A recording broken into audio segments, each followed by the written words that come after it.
తెలంగాణలో కోట్ల రూపాయలతో నిర్మించిన కాళేశ్వరం ప్రాజెక్టు బూడిదలో పోసిన పన్నీరైందని మంత్రి శ్రీధర్ బాబు మండిపడ్డారు. కాళేశ్వరం ద్వారా పెద్దపల్లి జిల్లాకు చుక్క నీరు రాలేదని, బీఆర్ఎస్ పాలనలో పెద్దపల్లి జిల్లా ఎండిపోయిందని ఆయన ఆగ్రహం వ్యక్తం చేశారు. యుద్ద ప్రాతిపదికన పత్తిపాక రిజర్వాయర్ నిర్మాణం చేపట్టి నీళ్లిస్తామని శ్రీధర్ బాబు తెలిపారు. ఈ రోజు గత ప్రభుత్వం చేసిన తప్పిదాల బాధ్యతగా మేము దాన్ని సవరణ చేసుకోవాలి.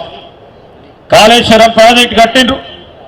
ఈ ప్రాంతంలో ఈ జిల్లాలో ఆనాడు ఉమ్మడి కరీంనగర్ జిల్లాకు సంబంధించి ప్రాజెక్టు కడితే ఇంతకుముందు మా సోదరులు విజయరన్నారావు గారు చెప్పినట్టు అటు మంత్రి గాని, ఇటు రామగుండం గాని, ఇటు పెద్దపల్లి నియోజకవర్గాలకు సంబంధించి ఒక్క ఎకరం కూడా 1,00,000 కోట్ల రూపాయలు వెచ్చించిండ్రు.